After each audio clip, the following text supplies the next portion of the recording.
안녕하세요. 오늘 민수기 6장을 통해서 구별하여 드린 삶이란 과연 어떤 모습인지 그 깊은 의미 속으로 여러분과 함께 들어가 보려고 합니다. 혹시 감이 떨어졌다는 말 들어보셨죠? 최고의 기량을 자랑하던 운동선수나 영감이 막 넘치던 예술가, 또 청중을 사로잡던 그런 강사들, 이렇게 정상에 섰던 사람들이 가장 두려워하는 말이 바로 이 한마디라고 해요. 어쩌면 우리 삶에도 그런 순간이 찾아오지 않았을까요? 예전에는 손에 잡힐 것처럼 선명했던 열정, 또 확신이 어느 순간 안개처럼 흐릿해지는 거예요. 과거의 영광에 그냥 기댄 채 더 이상 절박하게 나아가질 않을 때 사실 우리 자신이 제일 잘 알죠. 아, 예전 같지가 않네. 감을 잃었구나. 자, 이 슬라이드를 한번 보실까요? 시대의 변화를 잇는 감을 잃어버렸던 거인들의 이야기입니다. 1876년에요. 전신사업의 절대 강자였던 웨스턴 유니온은 전화기를 그냥 재미있는 장난감이라면서 발명 제안을 거절해버렸습니다. 그리고 1975년 필름의 제왕이었던 코닥은요, 자기들이 세계 최초로 개발한 디지털 카메라 기술을 필름 시장을 해칠까봐 두려워서 스스로 묻어버렸죠. 그 결정이 어떤 결과를 낳았는지는 우리가 역사를 통해 너무나 잘 알고 있습니다. 근데요, 정말 무서운 건 이 감 떨어짐이 우리의 영적인 삶에도 똑같이 적용된다는 사실이에요. 바로 영적 감각이 무뎌지는 거죠. 예전에 그 뜨거웠던 첫사랑의 감격이 그냥 형식적인 습관으로 변하고 말씀을 펼 때 더 이상 기대가 없고 한 영혼을 향한 그 애끓는 마음이 식어버렸다면 그게 바로 우리 영혼에 울리는 가장 시끄러운 경고음일 겁니다. 하나님께서는 이스라엘 백성이 이렇게 영적인 감각을 잃고 무뎌지지 않도록 아주 특별한 장치를 하나 마련해 주셨습니다. 오늘 우리가 함께 살펴볼 나시린 제도가 바로 그것입니다. 나시린이라는 단어는요, 구별하다, 헌신하다 이런 뜻을 가진 히브리어 나자르에서 왔어요. 말 그대로입니다. 남자든 여자든 상관없이 딱 정해진 기간 동안 세상과 나 자신을 구별해서 온전히 하나님께 드리기로 자원한 사람이었던 거죠.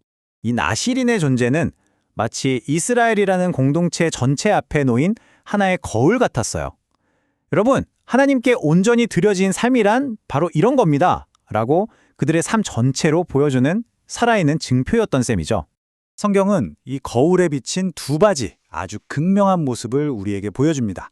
한쪽에는 평생을 하나님께 순종하면서 구별된 삶이 얼마나 아름다운지를 비춰준 사무엘이 있죠. 하지만 다른 한쪽에는요, 자기가 누구인지를 잊어버리는 순간 모든 걸 잃고 비참하게 무너졌던 삼손의 모습이 비춰집니다. 그는 구별된 삶의 위대한 가능성과 동시에 그 실패가 얼마나 끔찍한지를 보여주는 경고의 거울이었습니다. 그렇다면 이제 그 거울을 조용히 우리 자신에게로 한번 돌려볼 시간입니다. 지금 거울에 비친 내 모습은 과연 어느 쪽에 더 가까울까요? 나시린의 삶은 우리에게 첫 번째 질문을 던집니다. 당신은 당신 삶의 주도권을 온전히 하나님께 내어드릴 준비가 되었습니까? 나시린이 머리카락을 자르지 않았던 건요, 그냥 단순히 머리를 기르는 게 아니었어요. 자신의 가장 높은 곳, 즉 생각과 의지를 상징하는 그 머리조차 내 뜻대로 하지 않고 하나님의 다스리심에 맡기겠다는 고백이었죠. 우리는 그럴 수 있을까요? 거울은 두 번째 질문을 비춥니다. 우리는 그리스도의 영광을 위해서 세상이 주는 달콤함을 기꺼이 포기할 수 있는가? 당시 기쁨과 풍요의 상징이었던 포도주와 독주를 멀리했던 나시린처럼 우리는 세상의 즐거움보다 하나님 안에서 누리는 참된 기쁨을 정말 더 사모하고 있나요? 그리고 마침내 가장 본질적인 질문 앞에 서게 됩니다. 우리는 정말 진심으로 나의 원대로 마옵시고 아버지의 원대로 되기를 원하나이다 라고 기도하고 있습니까? 아니면 혹시 하나님의 이름을 부르면서 결국에는 내 뜻을 관철시키려는 기도를 하고 있지는 않습니까? 이 날카로운 질문들 앞에 정직하게 서면 우리는 자신의 연약함을 발견할 수밖에 없어요. 하지만 바로 그 절망의 자리에 정말 놀라운 소망이 있습니다. 이 모든 질문에 자신의 삶 전체로 예라고 답하신 분, 유일하고 참된 나시린이 그시기 때문입니다. 바로 예수 그리스도시죠. 그런데 여기서 정말 놀라운 사실이 하나 있어요. 예수님은 우리가 생각하는 그런 율법적인 방식의 나시린이 아니셨다는 점입니다. 오히려 그 조문들을 뛰어넘는 방식으로 나시린의 정신을 완벽하게 완성하셨어요. 보세요. 예수님은 포도주를 금하기는커녕 가나 호인잔치에서 물로 최고의 포도주를 만드셨습니다. 죽은 자를 피한 게 아니라 직접 만지시고 일으키시면서 생명을 주셨죠.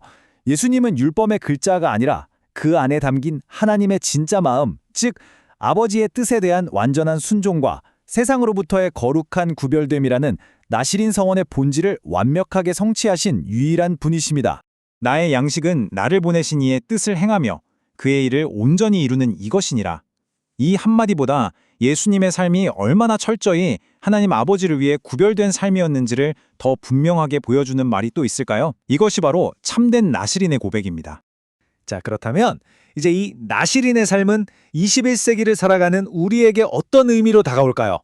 바로 우리의 신앙 여정 전체가 이 땅에서 잠시 머무는 동안 하나님을 위해 구별되기로 서원한 오늘의 나시린의 삶이라는 겁니다. 우리가 돌아갈 영원한 본향에 이르기 전까지 우리는 잠깐 이 땅에서 하나님 나라의 가치를 따라 살기로 결단한 사람들이에요. 그렇기 때문에 사도 바울이 이렇게 담대하게 선포할 수 있었던 겁니다. 생각하건대 현재의 고난은 장차 우리에게 나타날 영광과 비교할 수 없도다.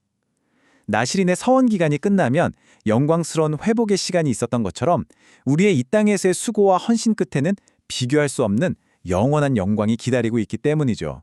이 영원한 관점을 가질 때 우리의 모든 희생과 헌신은 더 이상 무거운 짐이 아니에요. 오히려 장차 받을 영광을 바라보는 기쁨의 씨앗이 됩니다. 억지로 참는 인내가 아니라 소망으로 즐거워하는 자발적인 구별됨이 되는 것이죠. 오늘 하루 여러분의 시간과 마음과 삶은 무엇을 위해 구별하여 드려지고 있습니까? 이 질문이 우리의 남은 모든 날의 방향이 되기를 진심으로 소망합니다.